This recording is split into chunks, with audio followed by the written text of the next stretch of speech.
What's up, YouTube? This is FJ, and tonight, late night again, a late night live stream, I want to tell you guys everything you need to know about snowboard bindings. I have 5 here in front of me, and basically, we're going to go through the anatomy.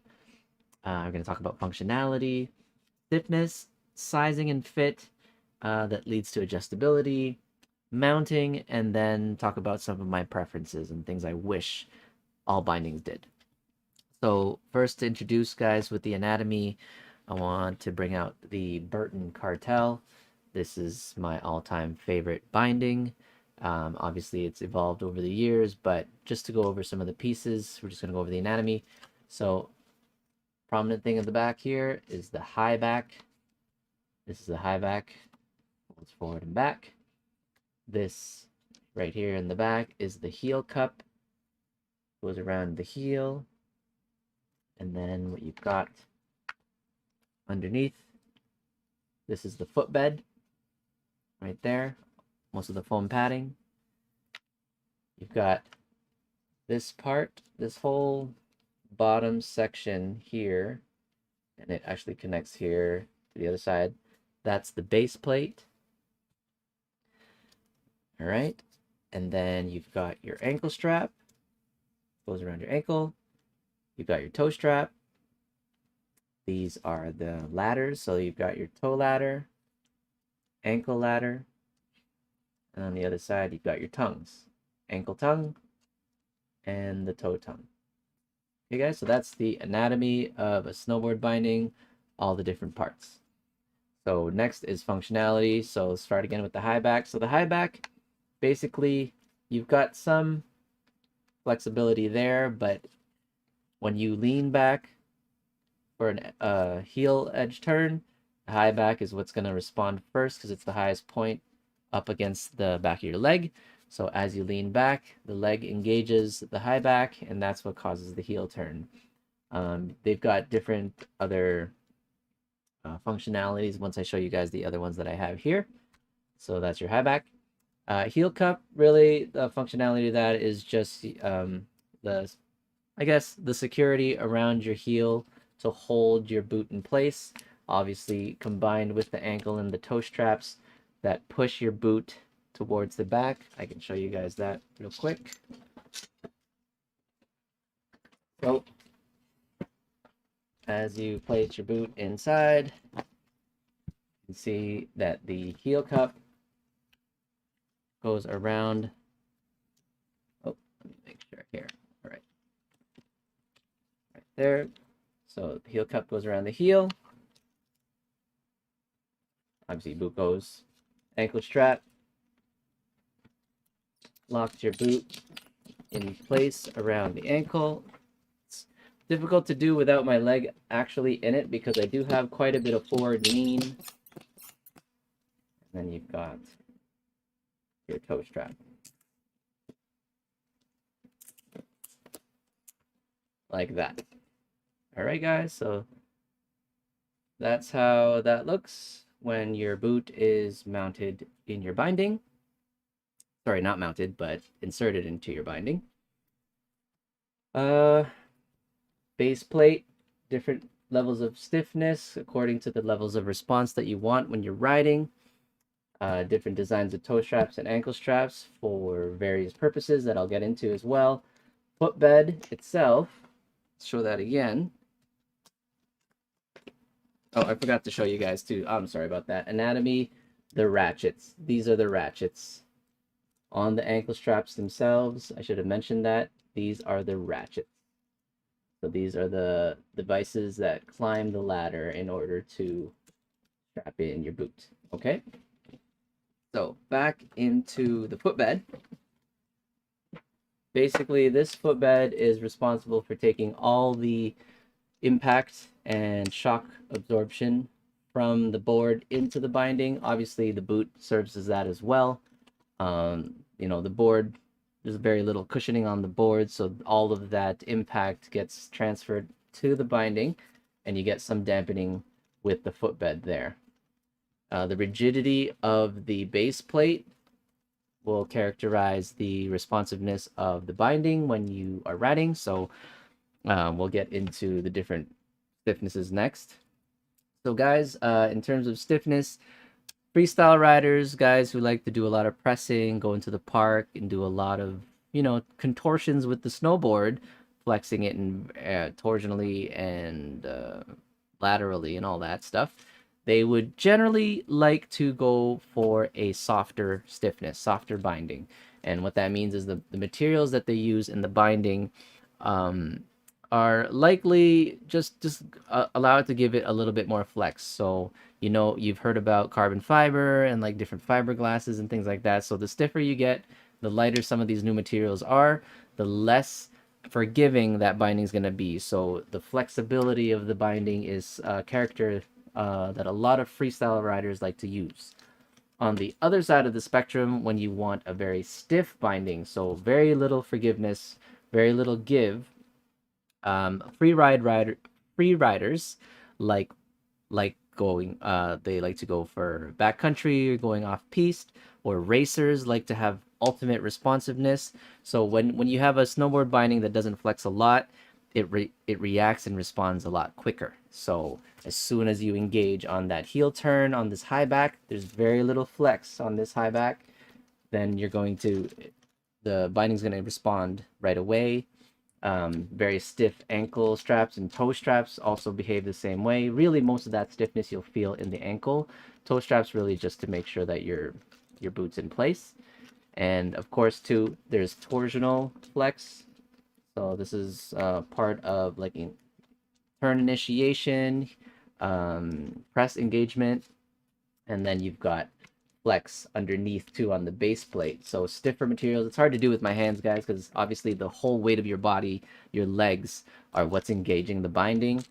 But a binding can flex this way, it can flex torsionally as well, depending on the materials.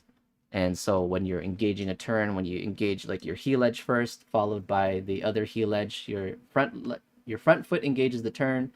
So you're torsionally flexing the snowboard, things like that. That's what a lot of free riders like to have. When they have ultimate response, they like a stiffer binding, so there's very little give. So that's what stiffness is all about for that. Sizing, guys, you got to make sure that you look to the manufacturer's website and the specifications of the binding. Make sure that your boot size fits within the sizing of that binding, because obviously it's difficult to design a binding that'll fit all boots. There's adjustability that's involved, but we're going to get into that next.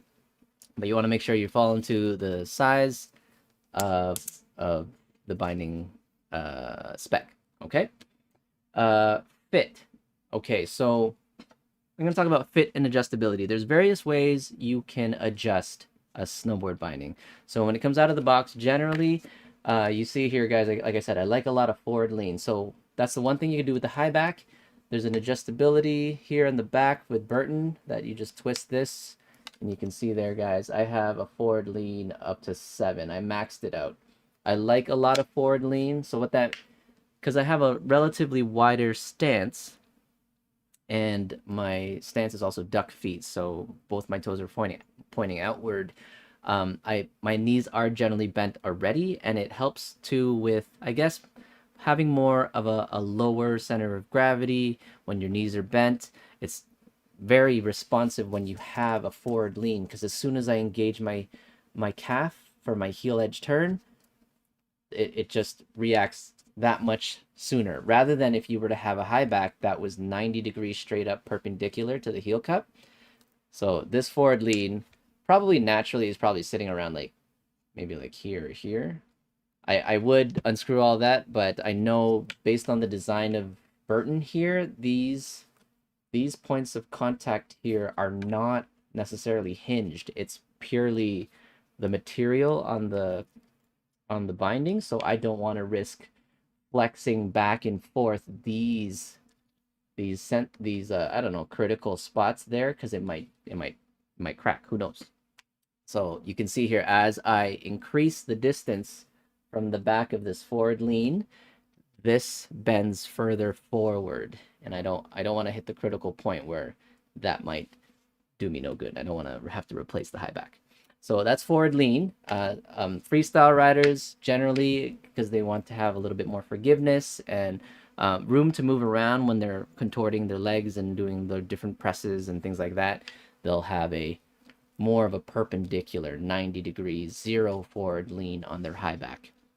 But if you like aggressive riding, racing, you need instant response. Big kickers, if you like to do bigger features, larger features through the park as well, like big jumps, pipe. Some riders do like to have forward lean there.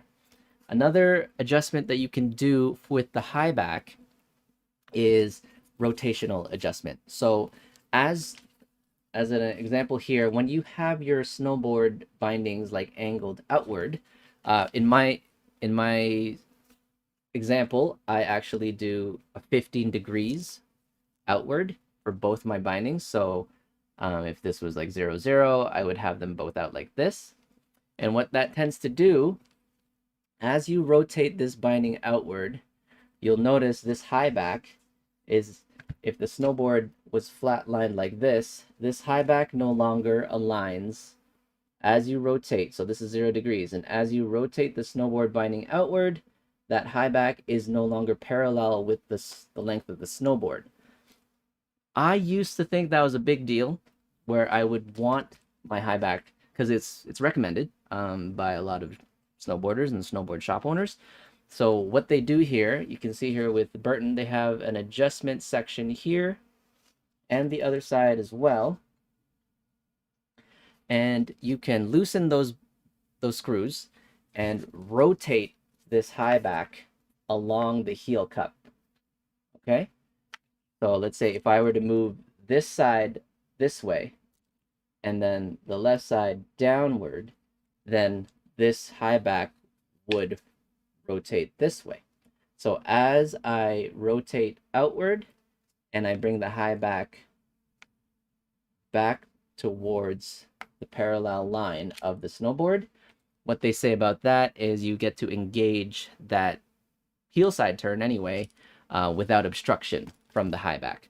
Because some of these high backs, such as this design, has a winged high back. You can see that right there. This is the Switchback with one of the newer high backs that have a winged side.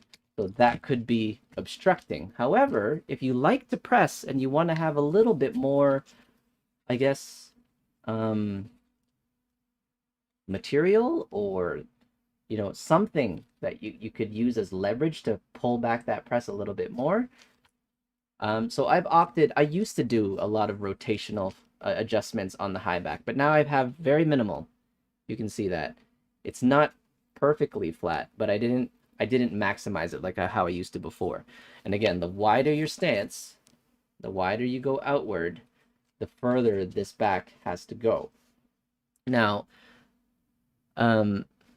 one thing you got to note is the design of this high back and the way these materials flex, and also with the thickness of material for these particular sections of the high back.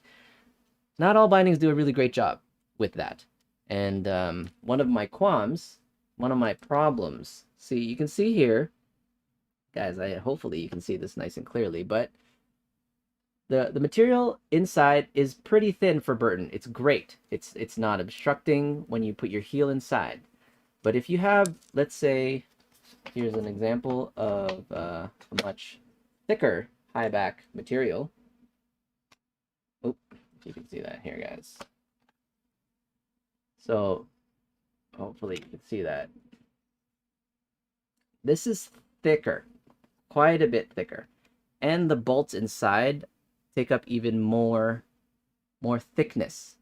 So as you rotate this high back on the Rossignol Cuda, my fear is it's going to dig into that side of the boot, right? Like this is your heel cup of the boot, and as you rotate the high back, the side that's going to be further forward is going to pinch further up the boot. And I don't know, I might have felt that before too, depending on, placement of that high back on the boot as you try to straighten it out. And also, is that high back going to be obstructing to the top part of my boot too if I rotate it too much? So I've opted to keep things more centered now. As I've grown as a rider, I've noticed it doesn't make a huge difference for me. I think if you were an alpine side snowboarder, so when you have both your feet pointed forward, that might make more of a difference, because you're not really pressing the board. You're not riding switch very much. You're not going to be doing a lot of tricks riding switch or in the opposite direction from your normal riding, regular or goofy. So if you both your feet are pointed forward, that might make more difference to have, you know, that high back aligned with the snowboard if you're racing alpine. But if you notice too, like alpine style snowboards where they have like the ski boot, where you click into the snowboard more like a ski, they don't have high backs at all. Like the whole boot is one stiff thing, so there's no obstruction. So just, you know, some thoughts there. So you can adjust also the rotation of the high back. Other things you can adjust, guys, here. So I'm particularly using the Burton Cartel as, again, my favorite binding, because this has the ultimate in adjustability compared to all the other bindings I've ever tried. You know, it's pretty good on the ride alpha movement. It's pretty good on the switchback bindings.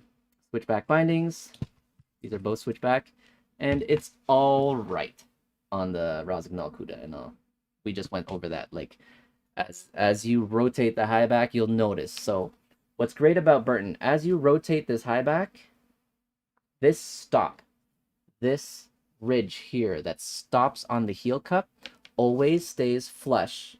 As long as you maximize and you tighten that arch in the heel cup correctly with these adjustment screws, you're always going to have a flush contact between the heel cup and the high back that stops, right? So I'm using the Burton Cartel just because it's the ultimate example in showing you adjustability that you can do with your bindings. But here's another version. So this is size medium for Burton. So it serves anywhere, men's size is 8 to 11. I'm a size 8. So I've opted to go to the lowest ankle screw because it's at the bottom of the range, 8 to 11, right? So if you're around 9 or 10, maybe you'd want your ladder to be in the middle. And if you're at size 11, maybe you'd want to be up at the highest, right? So your boots further is bigger. It comes out more in this direction. Your foot's going to come out more in this direction, so you might need more clearance. I'm not saying that's a rule or anything like that. In the past, I've had it in the middle for quite some time. I didn't really have any issues, but as I've, I guess, finished this season, I've wanted to try to see if I will have a different feel if I were to use the lowest setting on this binding. Probably try it. Different bindings have different placements for that ankle strap, so your mileage may vary, guys. Same thing on the tongue side as well. You have 3 adjustment positions for the size medium, okay? And also what you have for adjustment, also while we're on straps, if you can see here, guys, I'm gonna push this ladder down on the toe. See, right there. And there's 2 positions you can have it. You can have it in the front here, or you can have it in the back here. It used to be that if you had it in the, I think it was in the back, it's more designed for you to have the toe strap on top. And then if you had it, on the back side, yeah, on the front side, it would be more so on the top of the boot. And then if you had it lined up on the back, gives it more of an angle, you can have it on the front of the boot, the toes, to push it in this way, okay? And I've opted to, because of my smaller boot size in this size binding, I'm putting it in the back section, and it clips into place. And then I have this full level of rotation adjustability for placement on my boot. Obviously, with the design of the toe cap or the toe strap, it's designed specifically to fit in a very specific way. So depending on your toe cap the placement of the toe cap, the sizing of the binding. So this one also similar. It's got like a webbed type of 2 points of hard contact on the boot too. But because this binding is large and I'm trying to make it work for my small boot, my boot doesn't actually end up coming out of this binding very far. So if I were to put it far like this, it's not really going to make contact with the boot very well. So I end up putting this one on top, keeps my boot down in place. And I'll show you guys that real quick. Because why not? Because we're here.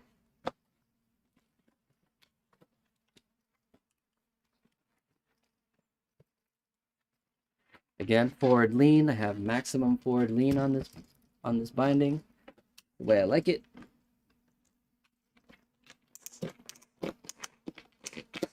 Okay, and you can see there, guys, that boot doesn't come out very far because this is a large size binding. So this toe cap, if I put it in the front like that, it's not going to really touch the front of the boot very well. You see the space there underneath. It's not very good. So I end up having to do upward like that, right on the toe corner of the boot.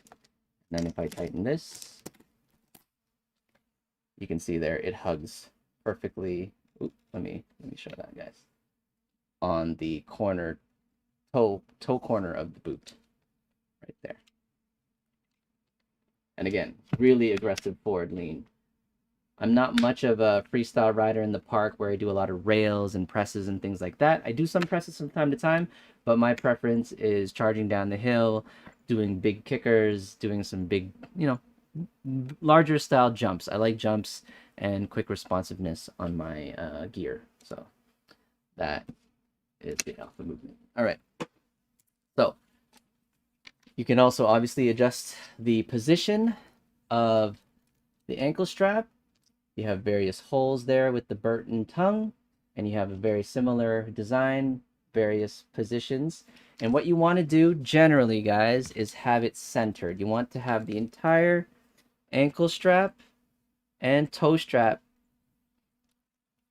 like hug the parts of your boot as most comfortable as possible. Some people, especially if you're like switching around snowboards and you're trying around, your friends, if you're all going as a friend and you're like swapping around snowboards, you got to remember that their bindings are sized to their boots. So you may have to make some adjustments, or if you don't want to make adjustments, you're going to feel the difference if this strap, let's say, was more so, if it's smaller, it's not going to wrap around the boot as well as if it was centered perfectly for your boot.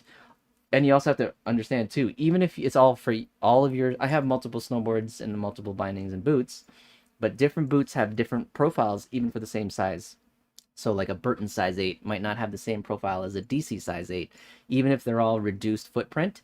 So you kind of want to make sure that you, beforehand, before you go out on the hill, that you size your ankle straps and your toe straps according to the boot you're going to wear that day. For my usage, I've decided to have 5 different setups. So 5 snowboards, 5 bindings, 5 boots. So then I don't have to change the adjustments every time if I'm switching around between setups, but I'm wearing the same boot, let's say. So there's the luxury of having multiple things. Okay, so that's the adjustment of the strap. And you have to understand too, guys, that stiffness is not just within the high back materials of this like fiberglass, carbon, or plastic, or even, taking, for example, this older alpha movement, which uses a lot of aluminum, various grades of aluminum, and the high back is like this hard plastic as well, very stiff. So you have to also understand that stiffness in how you're feeling that ride also depends on the ankle strap. So you'll notice here, guys, these are both Burton toe caps. So they'll have the same stiffness, but again, more so for it's more so for just keeping your foot in place. There's not much flex you feel on a toe cap, but on the ankle strap, you'll notice there versus this. Okay, so this is a Burton Cartel, but I actually opted to put a Burton Malavida ankle strap on this Burton Cartel binding. So this strap is actually made of slightly more flexible and forgiving material than the Burton Cartel. So that's one thing you have to pay attention to. Even though all of these pretty much look very similar in design, like a what did they call it? Injection molded webbed material. You can see too that the spine in the front, this particular piece right here, this front cage, is also designed differently on the Cartel. The Cartel's got more robust and a stiffer material, and this definitely feels a lot stiffer around your ankle. And the older styles like this Rossignol have the pads, and then you look on the inside and it's like a padded material like that. So you might think, oh, it might not be as stiff, but again, it really, sorry guys, it really depends. There we go. It really depends on the materials they use inside to really hold that in place. So this is the Rossignol Cuda. It might show a padded ankle strap, but it's actually ranked at one of the stiffest, or if not the stiffest, on Rossignol's line. So it's a very stiff binding. So there's another option you have there. So what I have done, guys, you'll notice as I go through all my bindings, I've swapped parts around. I've moved certain parts around based on what I like on my preferences. But before, let's see, what else do I want to talk about in terms of adjustment? Okay, before we get into the examples, so you can also adjust the footbed as well. So one of the ways you can adjust this footbed is you can install a canted bed. Some of them are designed already with cant. Cant, not cannot, but cant is the angle of this footbed. So you can actually, sorry guys, I keep hitting my microphone. You can actually have, so this is a right side, right binding. So when you're standing and your feet, you're standing up, these are your feet, and as you spread your feet apart, if you keep your legs straight, naturally your feet are going to turn outward, because your feet are only meant to be perfectly perpendicular to your legs when you're standing straight. But as you spread them apart, think about a circle, like the man in the circle diagram. As you spread your feet apart, the outsides of the feet start to lift up a little bit. And so they design footbeds with like 3 degrees, sometimes 2 degrees, maybe even up to 5 degrees. I'm not really sure. That angle upwards, so that when it's placed on the snowboard flat, it's still going to give you a little bit more of that cushion, so your knees don't quite feel that pinch when you're, spread apart. However, what I think about cant beds, if it's necessary or not, as you spread your feet apart into on your snowboard in your binding, you're bending your legs more. So as you bend your legs, that does lower the foot again. Maybe not to the point where it rolls out flat, but I mean, I don't think it's necessary really to have a canted bed. It's probably more of a luxury. I would love to try one. Luckily, I haven't rode these yet, as I got these as a gift, but you can see here that this is slanted. And again, this is the right side, so as you get it further from, so this would be the outside of the board, and you can see it slants. As it slants towards the inside of the board, it gets lower. Just by really small much, 2 degrees, 3 degrees, not much, but I'm going to see how that performs. I also have that as well with my Rossignol Cuda. That's more of a prominent angle. You could see that if it focuses, hopefully it will focus. What does that say? 5 degrees? Oh my gosh, that's an 8 degrees cant, guys. I didn't even know. There we go. 8 degrees angled ramp. Right there. So I'm excited to try that too. I haven't, I just bought these at the end of the season. They were clearance, so I didn't get to ride them yet. I got these as a gift at the end of the season. I didn't get to ride these yet. Okay. So that's one way you can adjust the footbed. The other way you can adjust the footbed, specifically on this Burton Cartel Reflex, if you pop these tabs open, you can see their access to your disc. That's another anatomy, another part of these binding is the disc, mounting disc. But you can move this, you see there, guys, there's notches there at the back of the base plate, and they correspond to these teeth on this footbed. So if I had a larger foot and a wider snowboard, I can move this footbed outward to accommodate that. I'm a size 8. This is for size 8 to 11. I have it minimized all the way to the back of that section, so it's flush. But you can essentially move that further away from the heel cup so that you have more cushion under the boot. Okay, so there's another option for adjusting. Oh, sorry, I forgot to show you guys one thing. So on the mounting disc, this is a reflex mounting disc for Burton. Similarly, I'll show you guys a traditional mounting. I'll show them this one. Easier to pull out.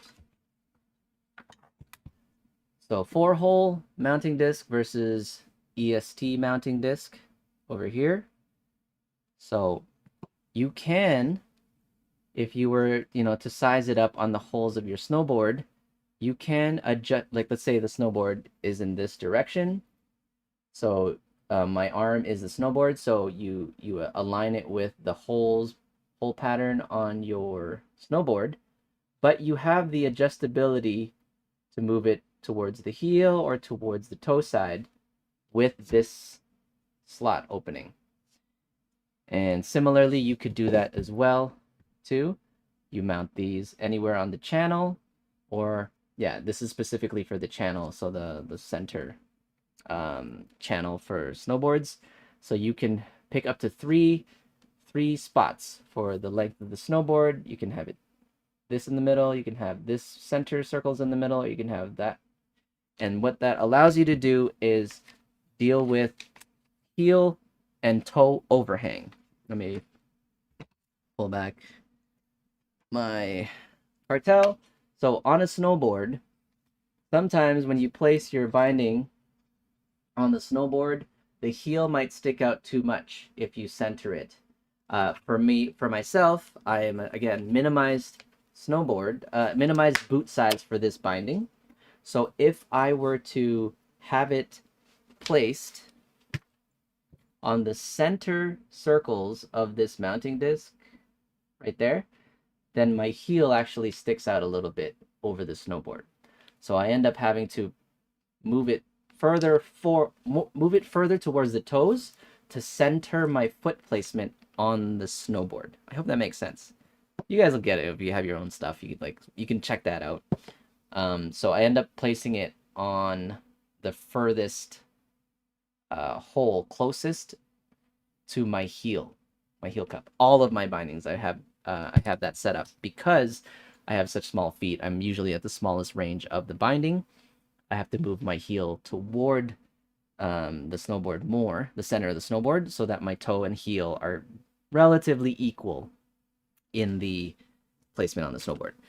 Thing is, again, with a large, you could see, guys, how large this heel cup is. It's massive because this is a size large. It's made for a really large boot, where you would assume the toe would even extend further than the footbed because it's such a big boot, and the heel's back here. So you center that footbed, that base plate on the snowboard. But because I have such small feet, again, oh, I'm stuck. You can see there the adjustment on ride. I'm going to have to maximize it all the way to the ends there so that I move this heel cup as much as I can over the snowboard. It still sticks out a little bit. I'm interested to see what it's going to be like because I know generally you want your whole boot. Where's my boot? Right here. You want your whole boot to be centered on that.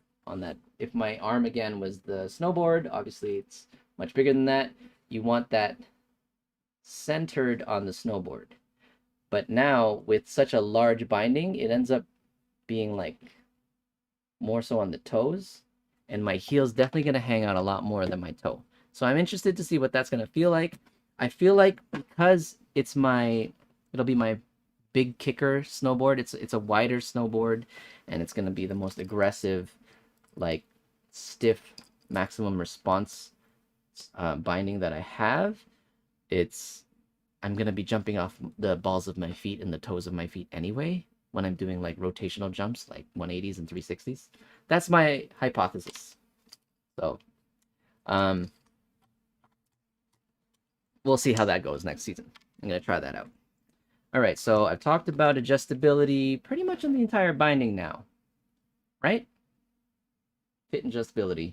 And then I talked about mounting too. So like I said, you have the 4-hole pattern on the 4-hole disc, and you have also the channel disc, or I actually want to have EST bindings, which have the mounting screws on the outsides of the binding. So you'll notice that the base plate, let me show you guys here. Good thing I have it here on my screen, guys. EST. Let's click EST. And let's just take, for example, Cartel X. And hopefully they have a top view. There it is. Right here, guys. So you'll notice there's no mounting plate in the center where there's a disc. It mounts with 2 screws on the outside. You have infinite amount.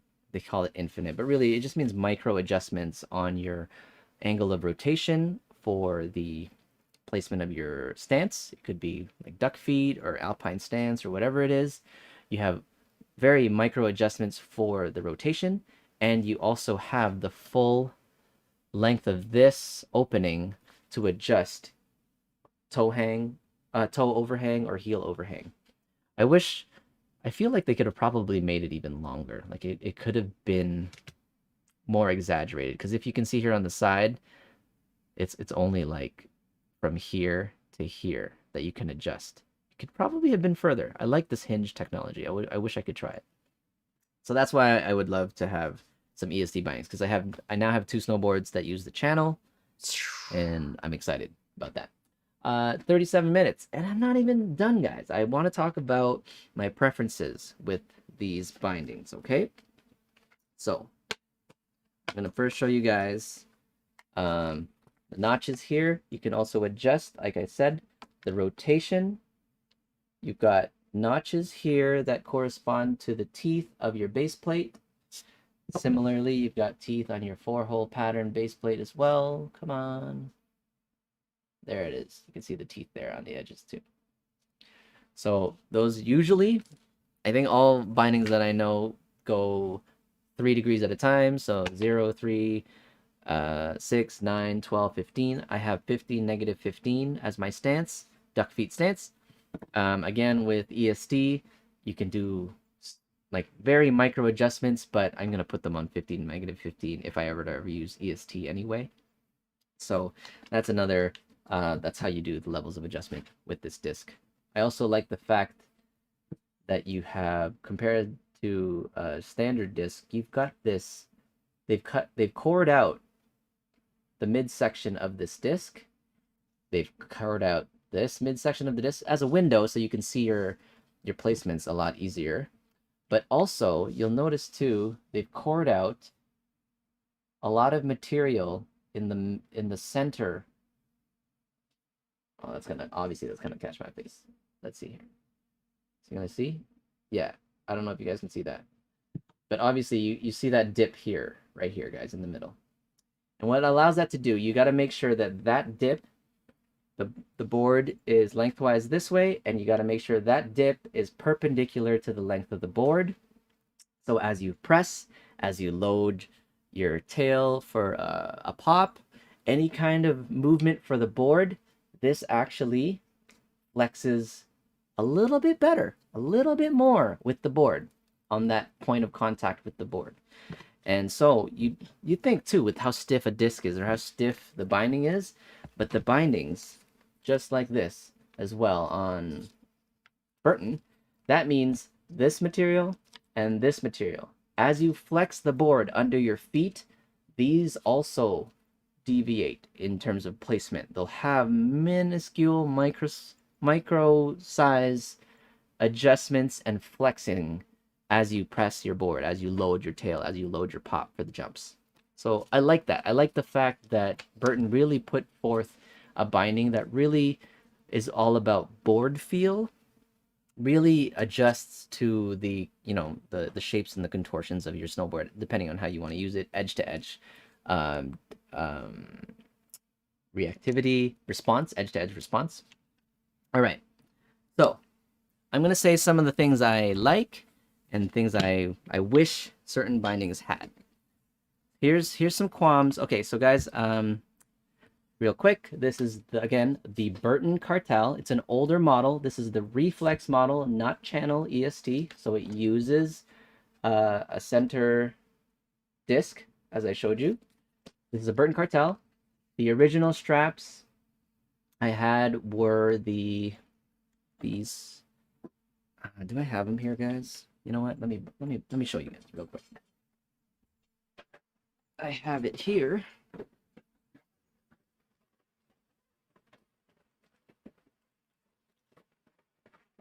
A little bit of a break. I popped a lot. There we go. So you got these. And what's the other one? Show you the toe caps. Here, there. Okay. So the original toe straps, toe caps on these Burton Cartels were these, like the, how do it, right there. These were the original toe caps. And the original ankle strap was, again, this is an older model, so they were still when Cartels and all the other models had padded ankle and toe straps. Okay. There's the set. They used to be mounted matching on this binding. Okay. Ratchet wise, I've also swapped out the ratchet. You can see those. This ratchet actually is what's meant to be on this binding, matching colors, and I'll get to that. But I opted to reach out to Burton, and they got me a replacement ankle strap, and they actually sent me a Malavida ankle strap. I wanted to get Cartels, just like these. These are Cartel straps, and same exact Cartel straps on these bindings as well. I've had a number of replacement ankle straps and toe caps, but since they gave me the Malavida ankle, and I've also purchased the super grip toe cap. Let me show you guys that real quickly on spare parts. You'll notice here, Burton Get a Grip cap strap. These are really good, which is basically equivalent to these blue ones, the original blue ones. They're really good.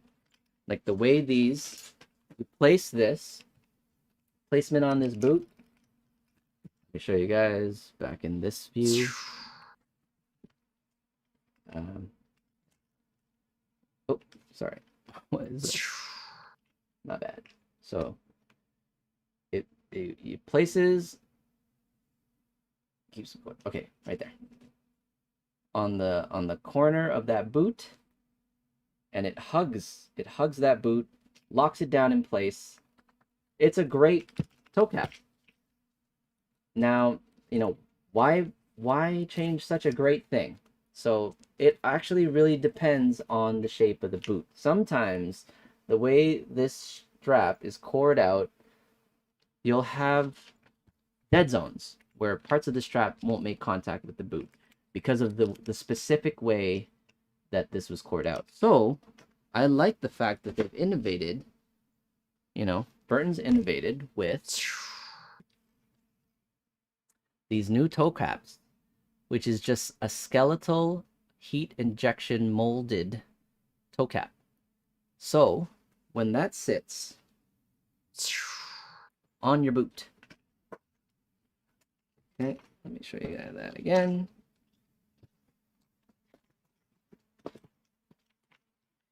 You can see what you got to make sure with these super grip toe straps is it's centered out. This opening, you kind of want that centered out on the toe. I'll lock it into place so you guys can see that.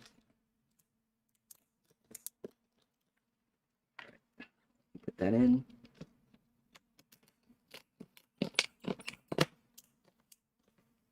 Okay. So,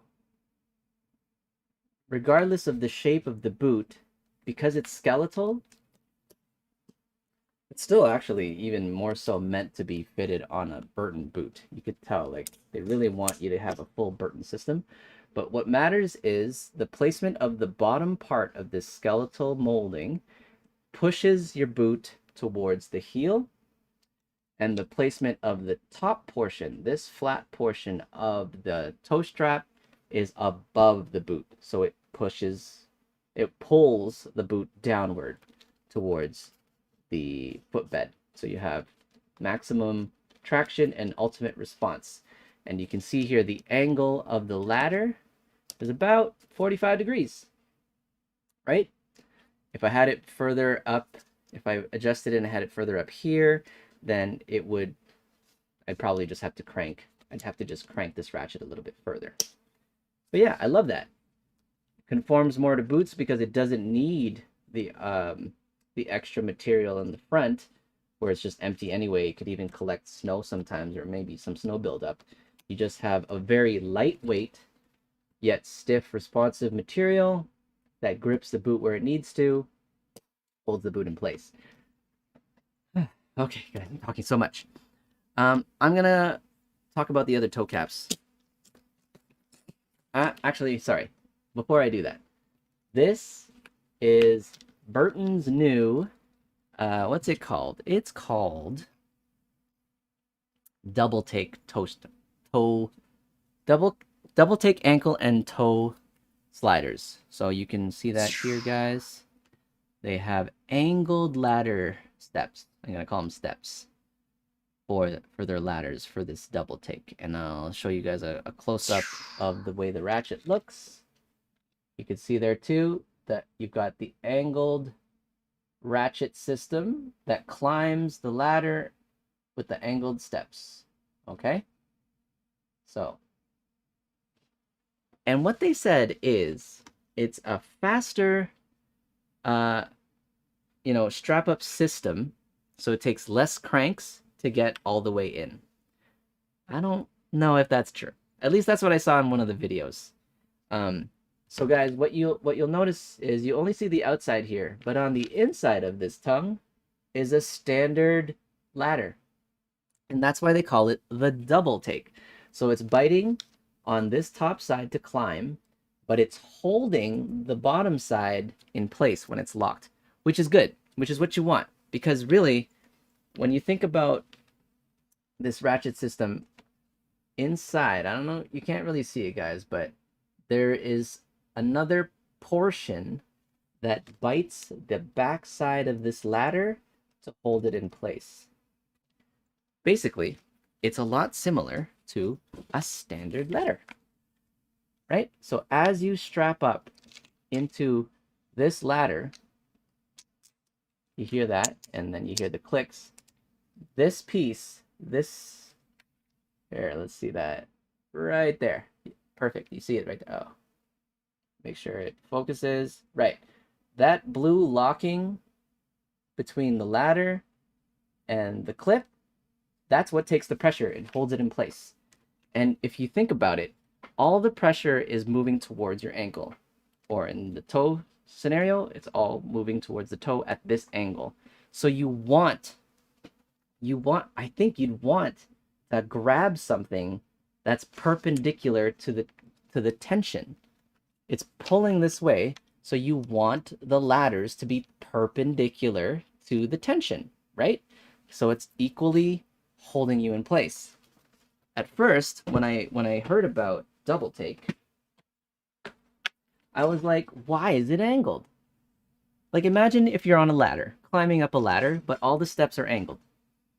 All the weight is pulling you down in a straight line. Gravity is pulling you down in a straight line. So you'd want the each step of that ladder to be perpendicular to the tension, to the force.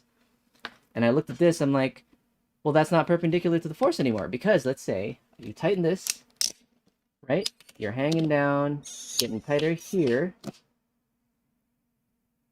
The tension now isn't downward. Tension's toward the ankle. Oh, sorry. The tension is toward the ankle. That way. And here it is not. So I thought maybe this was a design flaw, but you know, they addressed that. What's actually holding is the back part, which makes sense to me. So then what's the point?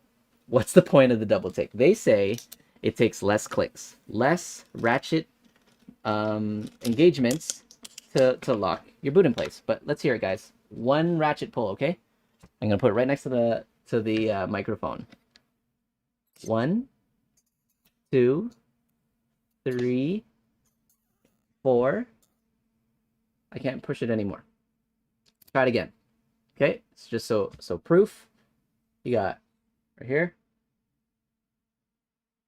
1, 2, 3. Oh, that one was only 3. Hold on. 1, 2, 3. Oh, is it 3? Is it 3 every time? I don't even remember what I did. 1, 2, 3.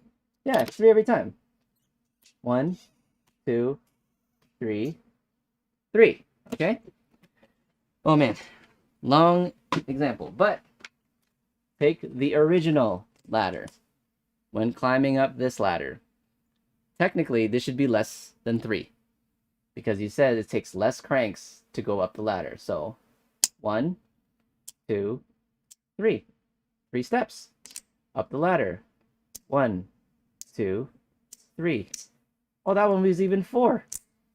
Really depends on just how much you can crank. 2, 3, 4. That was 4. I actually got 4 clicks on that. Maybe because the resistance of the boot. Let's make it an even test. Guys, I've tested this obviously beforehand before making this video, but I just want to do this as an example so you see what I'm talking about. Right, so out there again. 1, 2, 3, 4. Okay, there we got 4. When there's no boot inside, and there's no resistance. Again, I'm gonna lift it up. 1 step, 2 step, 3 step. Okay, well that was 3. 1, 2, 3. That was 3. Do it one more time.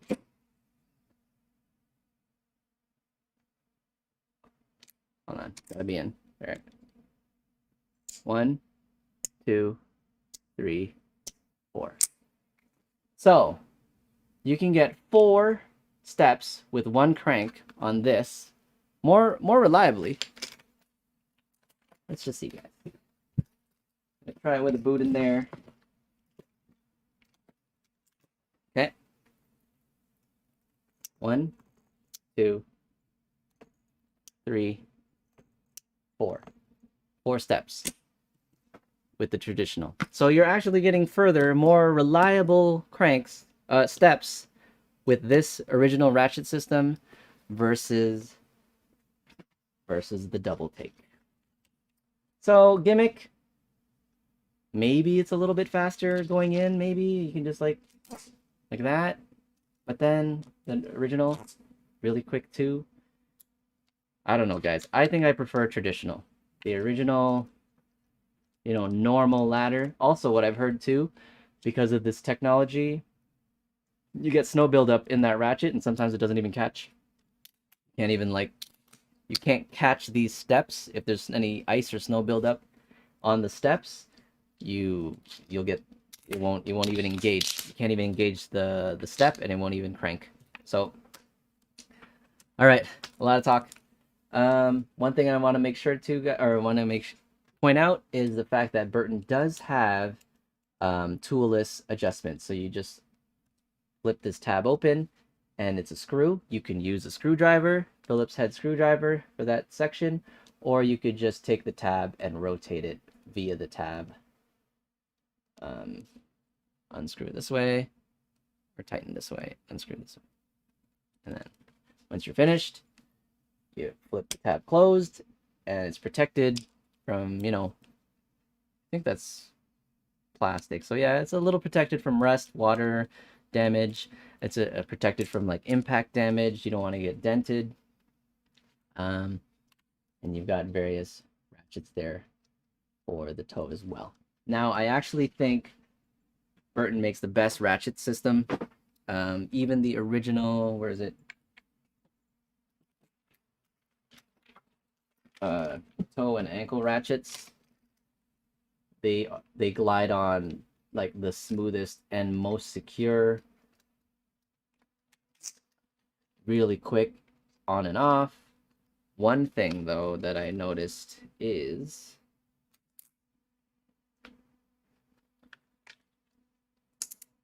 when you get to the end of that ladder, or even not even to the end, but to the point where the toe cap starts to build up a little bit of tension, Burton toe ratchets don't let you really crank it down as much as you can with the ankle. Like the ankle, you can really feel locked in, but with the toe, once it starts to resist that much, it won't. You'll notice that, guys. So I'm pulling away on the toe, and I'm trying to. Here, let's pull that up. So if I pull that, and then I get to the end here, yeah, it won't. I can't go any further, but maybe I'm just out of steps. Bad example, but you'll notice it. You'll notice it on your toes when you're trying to tighten your toe. Extra crank. You got to make sure, you know, again, that the toe strap is centered, but sometimes you won't be able to get it really tight, as tight as some people might want. Okay. I think I've talked enough about adjustability on the Burton. This is the Burton Cartel with the Malavida ankle strap with the double take ladder, and the toe is a traditional regular ladder. This again is the Ride Alpha movement. This is Ride's, at least many years ago, they don't make them anymore. This was Ride's top of the line binding. This was their premium ultimate response, super expensive, but you can see you have a full footbed as well, which I love. Really thick foam there for impact protection. You used to have these crappy ankle straps. That's why I changed them out. The ratchets were pretty good, but yeah, these were the old one-piece ankle strap on the Ride Alpha. You can see there the tongue is part of it, but it's pretty flimsy. It doesn't quite have as much support and stiffness as the Burton Cartel ankle strap that I installed. There, that's the Burton Cartel ankle strap, and that's the normal Ride Alpha movement toe cap. Luckily, the colors match. This blue tongue, and this is the blue tongue, and this blue ankle tongue and ankle ladder. Luckily, matches the blue of the binding, but that was actually originally from this binding. Okay, moving on, guys. Moving on. This is a switchback binding base plate. This is an upgraded switchback binding high back, because this is also switchback binding. Both of these are switchbacks. Base plates are basically identical except for the color. Toolless design. Again, I've upgraded the ankle strap. I managed to adjust. So you can't always do this with different binding brands and designs, because the way they've designed these ladders and tongues, they don't want you to be able to do what I'm doing, Frankensteining all these bindings and mixing them all together.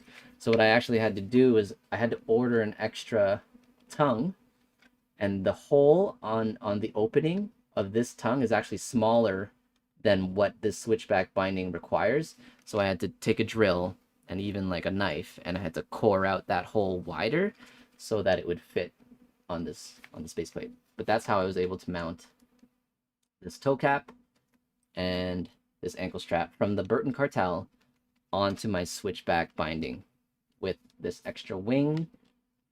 They say it's for press, additional leverage and support when you're trying to hold a press or maybe load that pop on the outside. It's a wing outside. Various Burton brands have that as well. I think even Union does that too, but I know the Burton Infidel and part of the Malavida line in the past had those wings as well. This is another switchback binding, but these are the the original style ankle and toe caps on the switchback binding. Here's the high back. Again, doesn't have the wing, but this was the original high back for the Burton, for the switchback bindings.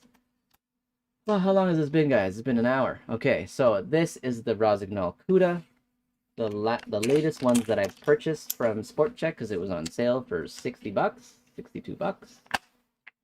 And these are also Rossignol's top of the line. Sorry, guys, I just want to show you guys. You can see here the forward lean. You have an adjustment tab here that lowers this piece, and as you set it lower and lower, it forces this high back to sit further and further forward like that. The forward lean. Any more forward than this is just like 2 notches down.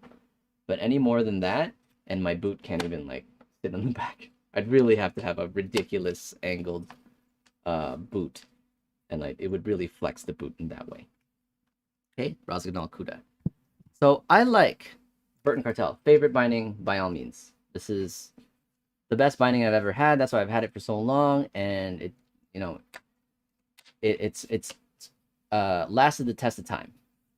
Now again, I like the fact that you can adjust the rotation of the high back, and these are thin enough.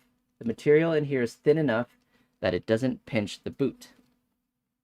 But what happens if I were to try, and I tried to adjust that on this Rossignol Cuda, you'll see,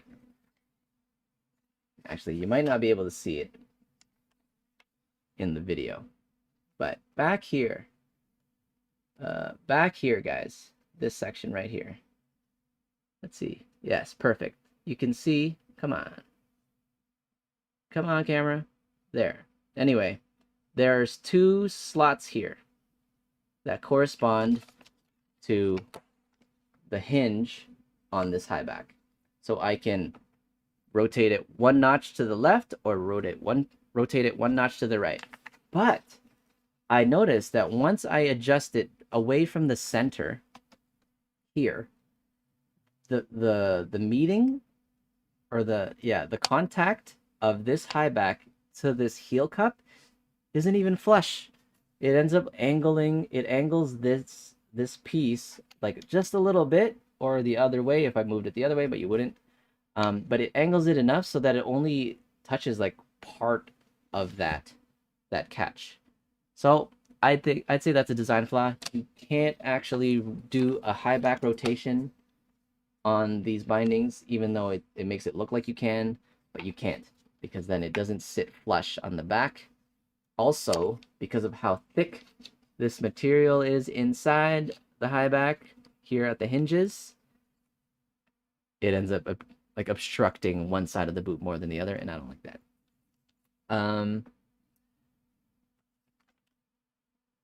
Yeah, I guess that's enough. But what I do appreciate the fact that the sizing of this binding, again, this one is made for medium to large, which is I think size 8 to 11 as well, or maybe 11 and a half. But what they have here is an adjustment, so you can actually pull depending on the, there's a screw here. Yeah, okay. So you'll see here, guys, on this portion right here, It's actually numbered there. There's actually some numbers. Oh boy, it's gonna see my face. There's numbers right there where my finger's pointing, and inside that is actually a screw, and you can pull this heel cup further out the larger your boot is. So you don't have to worry about shifting the disc as you get your a larger boot. You don't have to worry about moving the disc so much. You can size the heel cup according to your boot, so the boot is centered on the snowboard when it's inserted into the binding. I like that. I wish more of these did that, but because you implement that design with that level of adjustability, that means more weight, more material. For me, for a guy who's size 8 who doesn't need that much material, it ends up being heavier. So I guess that's another win for the Burton Cartel. However, full footbed, I think, and I think more bindings these days have it. I think only older bindings didn't, but I do appreciate a full padded footbed. When you place your boot,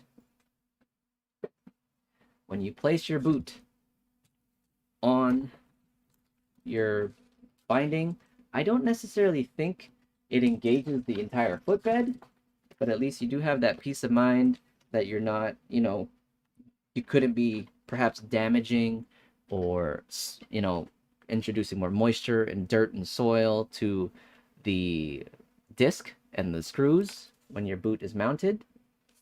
But having that extra bit of layer of foam all along the footbed, all distributed all the way across, I think is great for shock absorption, and I think all bindings should have that now, and I think they do. So again, Ride Alpha Movement, this is like the premium. Look how thick that full footbed of foam is. Now, I think the gimmick part. So guys, I'm going to talk about some of the things that they'll say is like features, but I'm skeptic, Take, for example, Burton's B3 gel pad right there in the back. I'll show you guys this too. B3 gel, guys. Right there. Big. Not even that big. But it is a softer, foamy material. Gel, they call it a gel material, on the back of the footbed, which is supposed to correspond to your heel placement. Now, what I think about that. If you place your boot, putting this boot in this binding for so many times. All right, there. Okay.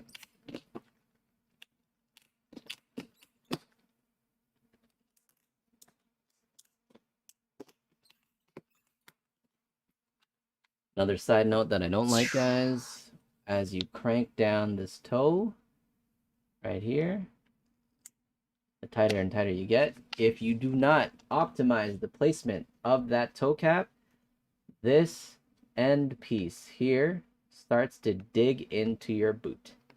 And that's what creates like pinching, and you're gonna get, like weird pinch zones in your toe. So yeah, make sure you optimize the placement of this toe cap so you don't get that pinch. It's happened on all these toe caps, depending on the size of the boot. Even this guy too, even though it's like very webbed and all that stuff, you think that's very conforming.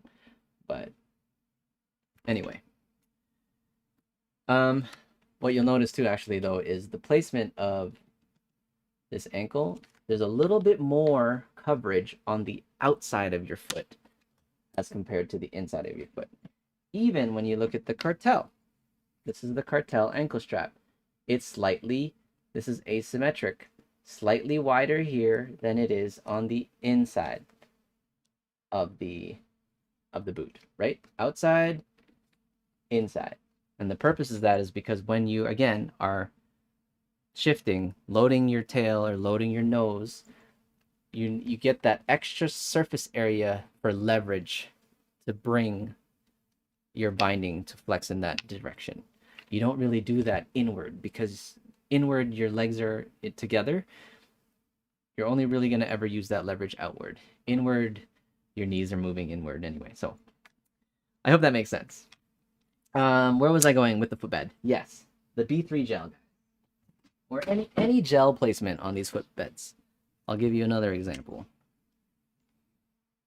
This is the Ride Alpha movement that implements gel here on the toes, and you've got gel openings here too on the. You can see that you got gel inserts.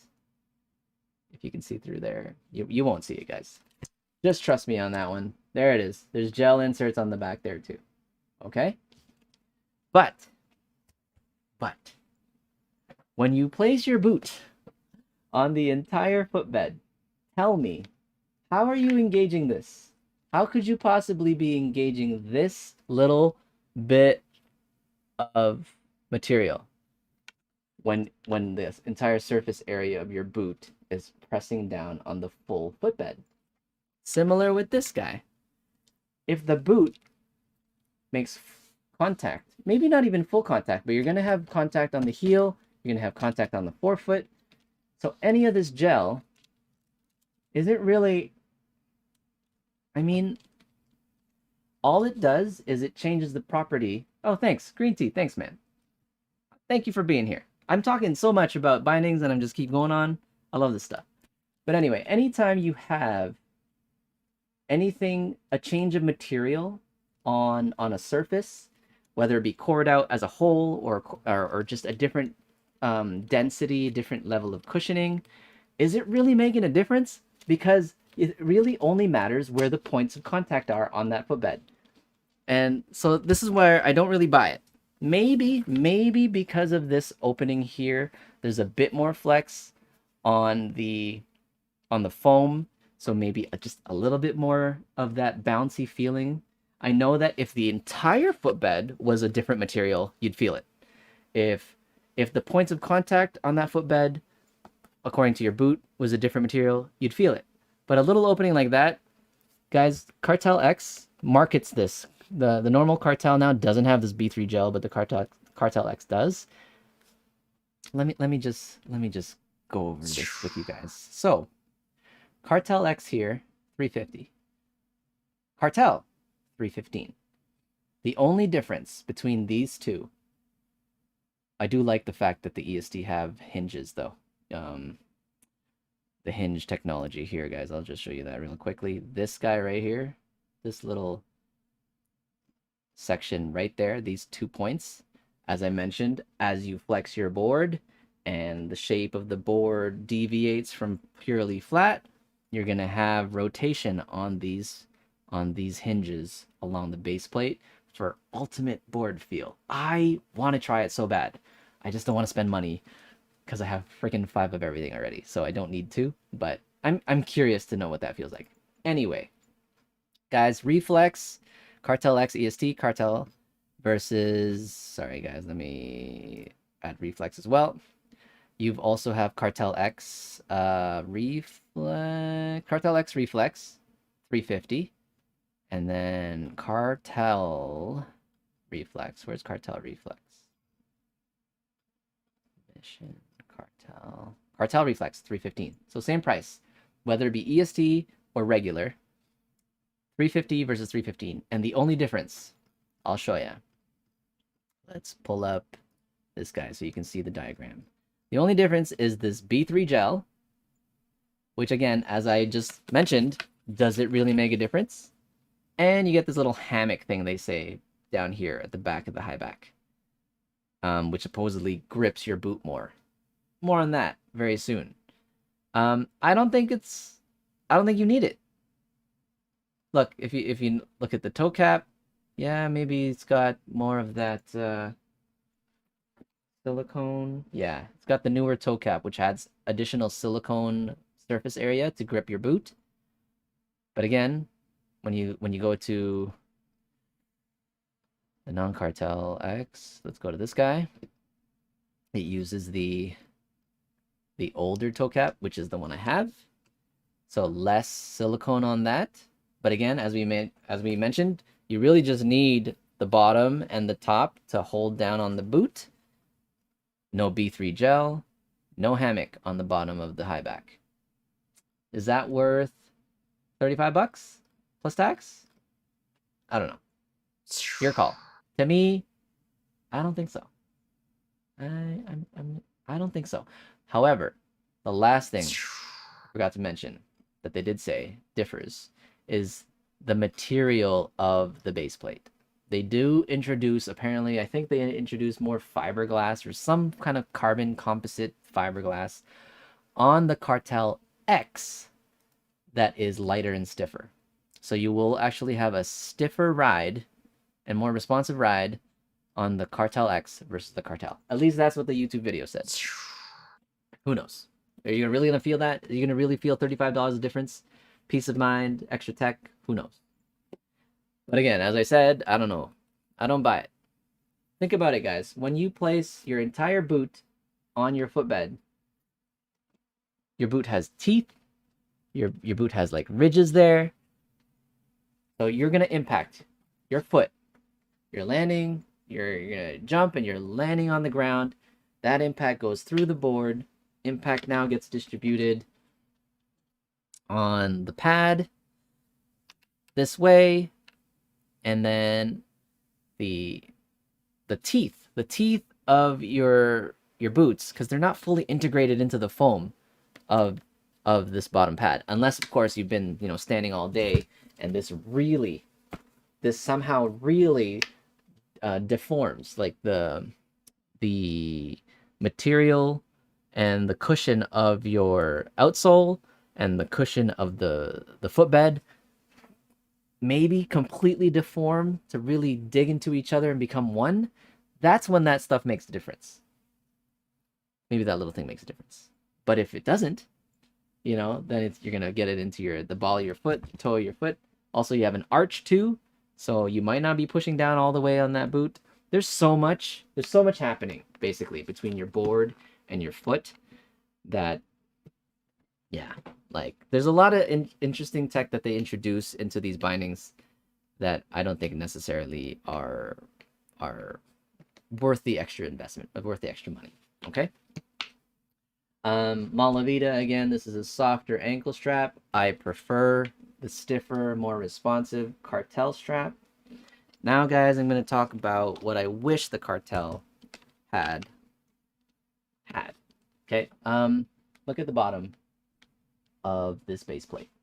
Okay, you have all this foam padding, which is like awesome. You get this foam feel against the surface of the snowboard. You get it here, but look at the edge, the very edge, right along the frame of your base plate, right there, goes to the disc circle. And this is the same material as the rest of the base plate, up until that extreme corner right there, this whole opening. Why? Why didn't they just cover the entire bottom of that base plate with this softer rubber foamy material like this Alpha Movement does? This is okay. Still not perfect, but you can see, guys, based on, the shape of this base plate that kind of curves upward at the tip there, also curves upward at the heel there, that the impact is covered by this dampening piece of rubber between the base plate and the board. It's just that little bit of detail that they could have done here. Just added a little bit of rubber over this whole skeletal exterior of the base plate, because that stuff digs into your snowboard top sheet.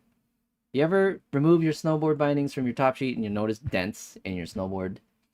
It's just a little thing, that you could, it might not stop it completely if it was just a really soft rubber, but something to dampen the contact between the binding and the board, not just pure hard plastic or whatever it be, aluminum or whatever like that. It's just a simple thing you can implement. So one, you will hear less chatter between the board and the binding as they're like chattering as you're riding. You're going to hear less of that knocking between the two hard materials. Also, you're going to protect the top sheet a little bit more from scuffs and dents and nicks like that. So you could just preserve, even if you eventually want to put your binding, your snowboard up for display in your house, you don't want to put it with your bindings, you just want to have the board for artwork or something like that, because they're beautiful boards. You know, you protect the top sheet a little bit more. Like this Ride Alpha movement does with this rubber, I'm going to call it a gasket, or like this layer of protection. This switchback binding does it as well with this layer here, or at least they try to do it with this black rubber lining, right? Is that gonna focus? Anyway, you guys see it there. But where it fails, if it's too thin and you don't cover the entire skeletal part of the binding, it's not gonna work. You're still gonna damage the board with this piece. I get it. You're obviously going to damage the board with the disc. That's the hardest part. It's the point of contact between the board and your binding. I get it. You kind of want that to be a solid connection. No give there at all, because that's what's dictating the response. But come on. They could have covered this too. They could have covered all of this with some thin rubber so that it would protect the top sheet. Again, Rossignol Cuda. No. They don't have it at all. The entire bottom of this binding is the same hard plasticky material, skeletal stuff.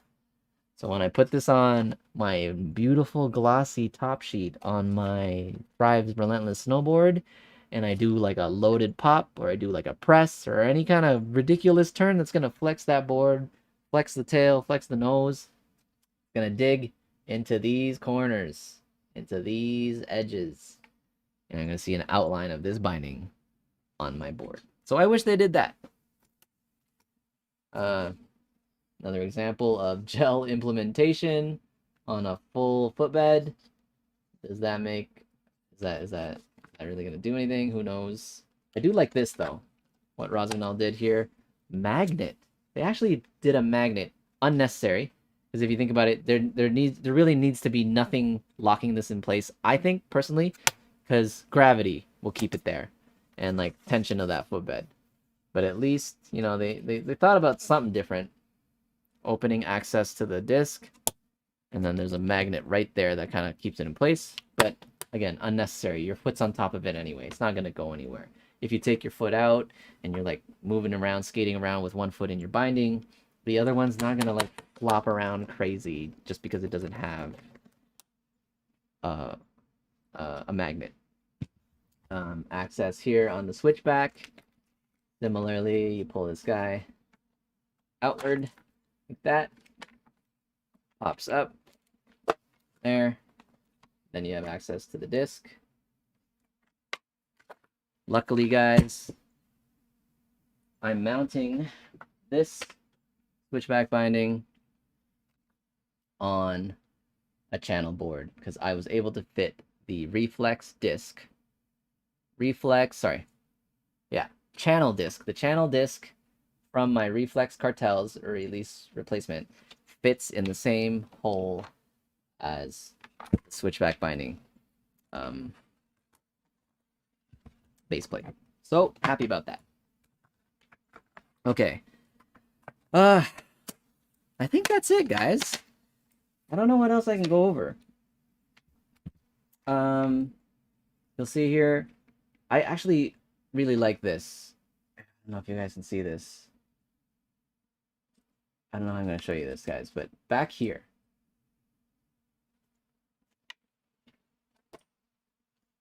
So, toolless as well. Switchback bindings, you don't need any tools except for that piece, but I'm going to take it out so you guys can see this high back. Okay, I took that out with just my hands. You saw that? But you can see right there. All right, let's see. There it is. See that? See this one piece? I can do this toolless too with just my fingers, but no, it's got to be really tight. You definitely have to use like a Phillips screwdriver but there's two placements, and this little piece dictates the forward lean on this high back. So I have it again set to forward lean versus flat. So you'll notice here, guys, flop that back in place, pull back. All right, pull forward first in spot, and then pull it towards the back.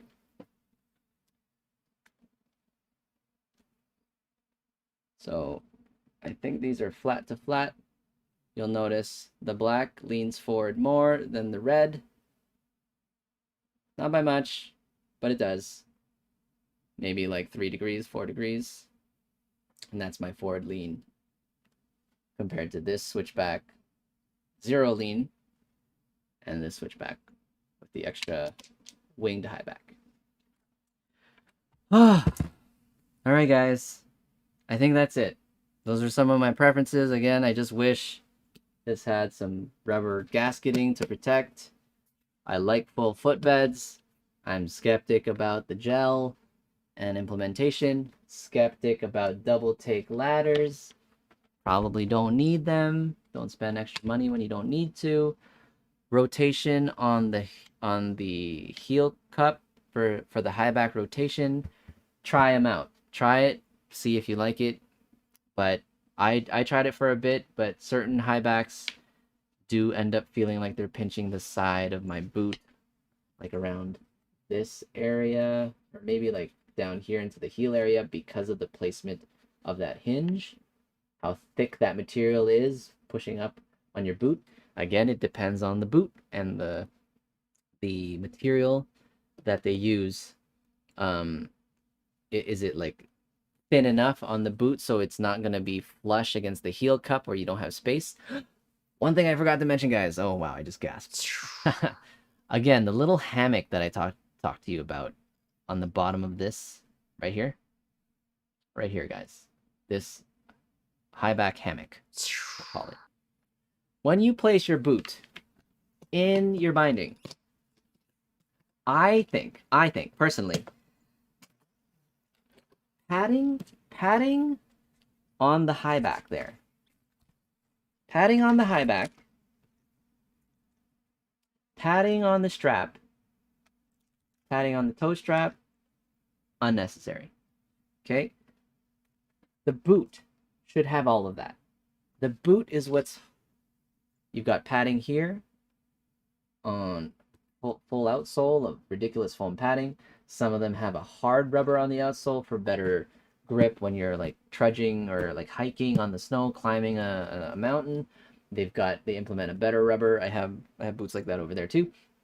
But I think you want to be able to slide your boot in to the back of your binding. You generally put your toe first to avoid the straps. You slide your boot down on the heel, right? But if you have padding foam there, if you have this really grippy hammock thing going on over here, as you're sliding this heel in each time, I hope you can see that. That's what takes the beating. The bottom of this high back is what gets worn out because the heel is constantly like rubbing against it. Every time you place your boot in your binding, that heel is going to rub down on that high back. And if you have a foam or a rubber that's grippy, it's going to have more and more resistance, which leads to degradation on the boot too. I don't know if you can really see that, but I've got wear on boots all on the heel side. And this part too, you can see it right there. Damage there too. Any kind of resistance to putting that boot on. So why? I think. I mean, every boot and binding manufacturer should do this. Hopefully it becomes a universal thing, but at least if you're going to make an integration between your own binding and your own boot, if you're a company like Burton, if you're a company like Nitro, who makes their own boots and their own bindings, integrate your boot and your binding better. Like obviously you have step on, but this material here should take a beating, should be able to take a beating. Hard shelled material that can slide unobstructed on the back of your high back, and not, you won't need that extra piece of rubber or whatever like that to feel like you're really locked into place, because you think about the shape to shape will hold really well. Also, again, you don't need any padding on the ankle strap or the toe strap if your boot provides that in the areas where it's critical, right here on the toe and right there on the ankle. So I think you should also reinforce those sections right there and on the toe with a hard, like durable material, whatever it may be. It's like some sort of rubber, or maybe even like a plastic, like a carbon, so that once these two pieces meet and hug, and same thing with the ankle, and these two pieces meet around the ankle, you don't have to worry about, one, the boot flexing where you don't want it to, two, the boot creasing and creating all these weird pinch zones because it's deforming with like the shape of this boot, ankle articulation or whatever, and three, like longevity and durability. Maybe that's why. Maybe they want you to eventually buy new boots in the future, and that's why they don't want to make them perfect. I get that. You don't want something that's going to last forever, because then you won't buy new stuff. Every company wants you to buy new stuff. Anyway, guys, it's been an hour and a half of me talking about bindings. I'm obsessed. You can tell. The last thing, summary. Best binding overall, Burton. Best straps, best ratchets, Burton. I really do think just like funkiness and simplicity of Switchback, it's fun. It's a softer binding though. You're not gonna get the same kind of level of response and stiffness from a Cartel in these. Base plate's really robust though. You could see just how much extra material and skeletal like material there is on the bottom of that base plate. Same with the Rossignol Cuda. Look at like all that hard material spread out over the entire base plate versus the Burton, which is really just these specific zones. I don't know if you guys can see it, but I'll show it here on the EST, guys. The only hard parts are all the yellow is basically the hard part, and you guys don't see it, but there is one lateral like one piece of like hard yellow, the same material, fiberglass carbon as the base plate, goes across here on the foot. The rest of what's under your foot on this underside is all foam, and then you get some foam there on the front too, but it's a very thin piece of base plate that sits between two pieces of foam. Kind of see that here too. Oh, sorry guys. Sorry, y'all. See that like thin piece between the foam and the foam? But because this is a disc, you have this opening. So this is all foam. I'm pretty sure. Oh, shoot. Yeah, there's like material-wise. Is there any kind of, yeah. Because it's a 4 disc, you have more material underneath this padding. I can't take out this foam to show you guys, but there's definitely more of this plastic hard fiberglass material on a reflex versus the EST, which is why I would really love to feel an EST binding on my channel Snowboards for ultimate feel. Okay, thank you so much, guys. I appreciate for those who joined in, watching this video live and joining the chat. I wanted to make this video at night because I didn't want to bother anybody while they were during their day. Hopefully you guys can have some time when you're just like doing some work or on your computer, you want to listen to the background, or if you're driving or something like that. Hopefully you found this entertaining, informative. I think I've about exhausted everything I can about bindings.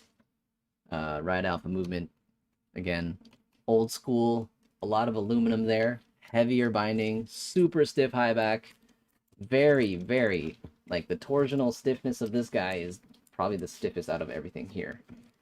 And all of them are laterally stiff. That's what you want because of the curve. Because of the curve there, very laterally stiff, so you can engage the heel edge. Rossignol Cuda, test that out. Again, very stiff, given the shape, but torsionally, still some give there. They all have a little bit of give torsionally. Alright guys, thank you. If you like this video, please click like. Hit that subscribe button. It really helps me out, guys, so I can continue making these. It's been a tough year with COVID, obviously, so I'm trying to put more content out. Hit the notification bell so you know when the next video or live stream's out.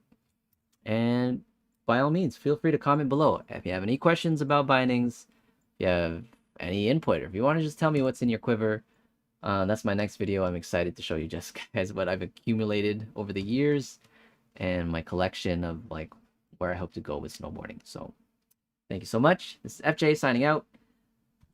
Take care, guys. Thank you for watching. Have a great night. Have a great week. Stay safe, stay healthy, and I'll see you guys in the next one.